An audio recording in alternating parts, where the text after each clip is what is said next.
because he ain't going out on a win. I'm pretty sure of that. So, um, what's the chances now, Matt? He's going to be there next year.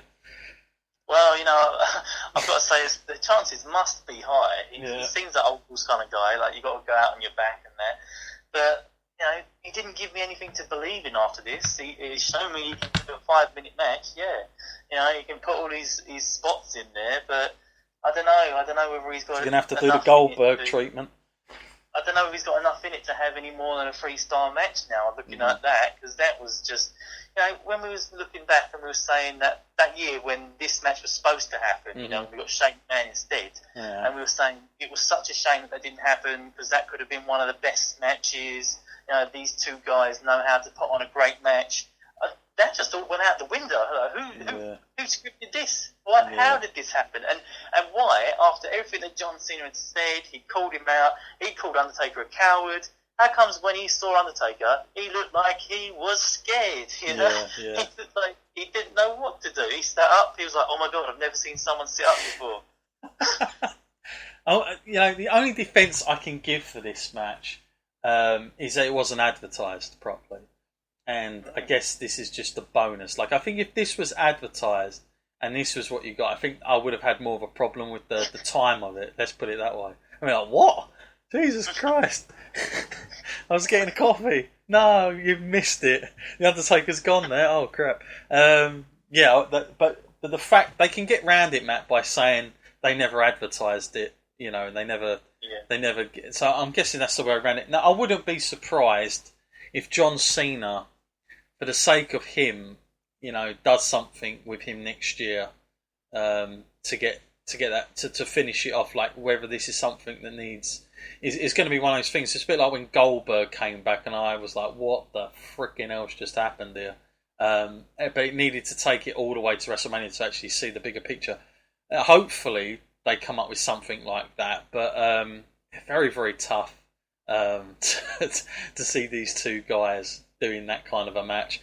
And I'm not going to score this because it was just too. It was a dud for me. It was like too short, and I just can't score it. So I can't give it a score because I can't be too harsh and give it 1 because it wasn't really.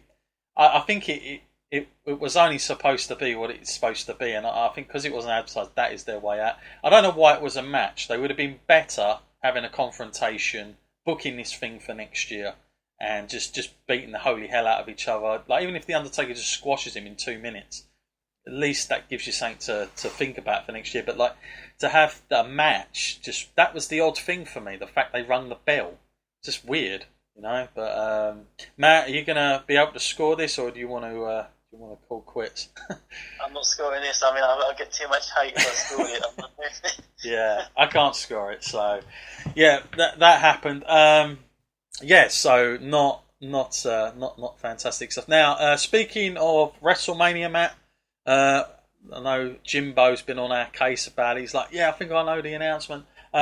We've basically decided between us, Matt, we've been talking the last few weeks, especially in this build up to WrestleMania and looking at ahead of things, that we are both potentially now, it looks set for WrestleMania 35 and taking the podcast on the road with us back to New York for next year, Matt. And obviously going to be our first WrestleMania individually as well. Just been saying that we may see these two guys next year. Hopefully we'll be up for it then, I guess. Yeah, get to see some more of the Undertaker. Yeah. So maybe the time I thought, I won't see him again. Who knows? We may see him again now, Matt. There's every chance. So yeah, we're going to be taking the podcast with us. Hopefully, you're going to have a really good time there as well, and try and get as much stuff set up for that as possible. Super excited for it, even though it's like a year away. WrestleMania is that big.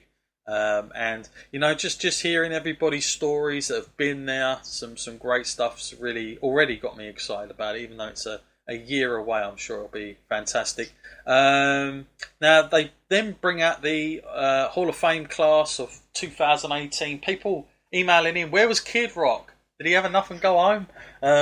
Maybe they just didn't chance it. I don't know. He certainly wasn't there though, was he, Matt? Which was odd. No, well, Did you need another 20 minutes? So yeah, he wasn't there. Maybe they didn't want to. I don't know. Don't know what happened there. I mean, I don't think I wouldn't read too much into it. Like people were emailing me, like, "Oh, do you think WWE and Vince got the ump with him because he mentioned politics and he mentioned like Vince McMahon and stuff like that?" And I was like, I doubt it. I mean, I don't know if you've seen his Hall of Fame speech, Matt. No, I didn't see it. Oh, it's worth checking out because it's like how to win a crowd and then how to lose a crowd very quickly. And yeah, he was very. The problem is with speeches and that you got to be careful. And as soon as you start mentioning religion or politics, you're gonna have problems. And he went into that a little bit, and yeah, it didn't get very well received. He tried to get it back by putting the WWE guys over, but it was like, man, you should probably have just kept your opinions to yourself. This is not the place to do it on a stage that he's not really into, you know what I mean? So, he was humble, but then he wasn't. I mean, one of the funny, just to talk about the Hall of Fame just quickly, that we didn't touch on the NXT night the other night, was Goldberg's. And after re-watching it, I'm like, he was all over the place. He went on for about like 30, 40 minutes. And at 1 minute, he was really humble. And then he was quite cocky. He was telling these weird stories. And I was like, man, he's all over the show, Goldberg. I wasn't sure where he was going from. But yeah, we get the Hall of Fame class coming out. Of course, little JJ there. I mean, what a character. I'd have him. Maybe he should have been Braun's partner that night, actually, if I'm being honest. But yeah, really incredible. What a speech he gave. Everyone, even if you're not a wrestling fan, has been commenting on that. That went viral very, very quickly when he roasted John Cena. It was a really good moment, I felt. And there's also a bit of him as well, Matt, recently where he's at backstage with The Undertaker from last night. That's worth checking out. Undertaker kind of, like, he doesn't want to, but he ends up coming out of character because of what he says to him.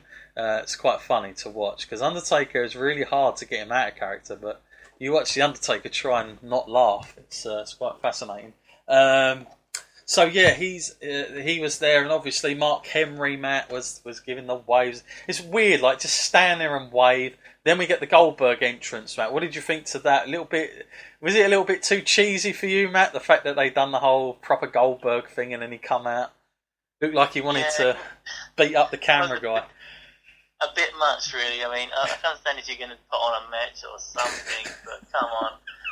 It wasn't doing much for me. Maybe he should have been Braun's partner. Yeah. Yeah, he stood there putting the ring out, didn't he, in everyone's face and looking... Yeah, he looks great for his age. I mean, I'll give him that. He still looks pretty jacked and everything. But, it was very strange in the Hall of Fame speech. To recommend anybody check those out. So, yeah, we got them coming out, the traditional thing. And, yeah, like people were saying, no Kid Rock. Not too sure what the story is there, but I'm pretty sure that... I'm certain that it wasn't because of what he said in the Hall of Fame, but we never know. I mean, it might have been too much for Vince McMahon. I don't know. Maybe he thought going out in front of 70,000 people might not be a good idea after what he said. so let's not chance it. Now, here we go then, Matt. We go to another, speaking of McMahon, we've got Shane McMahon, who came out, done his normal dance into the ring, Matt. And of course he's in the match with Daniel Bryan. Just briefly, Matt, people picked up on this. They were like, what was going on with this entrance he got? Like, they did this video thing of him, like, the Yes Movement is back. It's like, oh my god, why are they overdoing this thing? Did you like that or did you not like that? People are very mixed around that. Can't say I was a fan of that. I mean, we all know what this means. You already had this. It didn't need to make up some sort of thing. And the Yes Movement never went away anyway. These fans had never left it. Yeah. And, when he came out, holy shit, man. The people were... I mean, I knew they would still be there for him, but then when I saw the signs, got the yes signs, I was like... It's like being back there 4 years ago. I mean, it's like nothing had ever changed. And considering... Now, when did he announce? Was it 3 weeks ago or 2 weeks ago he was cleared? Something like that. I mean, it just goes to show you how, or it either shows you one thing or another. It either shows you how bad WWE have been of not making another guy get over, But it also shows you just how over Daniel Bryan is, like a likable guy. And he is one of the few guys as well that, you know, when people always in matches, they always chant, "This is awesome" and stuff like that. And I always hear Bruce Pritchard, and he always says when McMahon hears "This is awesome," he never really favours the guys for that. He just thinks that's big. They're chanting that for the move, not the person. But Daniel Bryan is one of the few guys that they chant his name all the time. Daniel Bryan is always going on, and he's one of the exceptions. Matt, I mean, when you saw him, what an image that was when he came down that aisle. It must have been pretty amazing for him to think he's back. I'm sure at one time he thought this would never happen again. But to be back in New Orleans where he won his title, you know, in the Triple Threat and beat Triple H. I mean, it's madness, isn't it, wrestling sometimes? But another big moment I thought would never happen. You never say never in wrestling. And this was one of those occasions when you see that image of just, you know, 78,000 people just all chanting yes. He is so over still, wasn't he?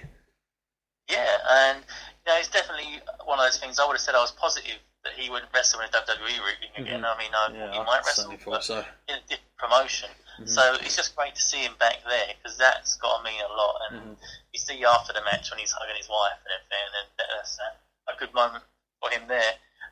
But yeah, I was very impressed. I mean, I know they did this whole angle where they were going to sort of take him out the half of the match. Yeah. He's definitely not missed a beat in the ring. Yeah. It's just the way that they booked this, I'm not too sure, because they had, you know, a handicap situation with Shane and Sammy and Kevin, and they couldn't even handle Shane together. I'm like, who's scripted this? This is ridiculous. I think this was Vince's punishment. You know, Kevin Owens must have had that flashback. No.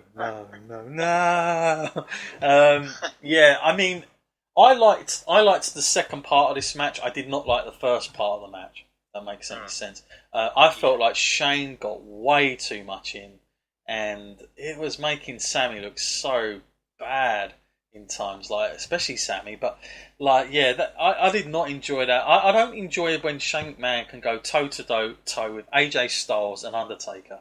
That is just ridiculous. And here we go again, where it was all that once again.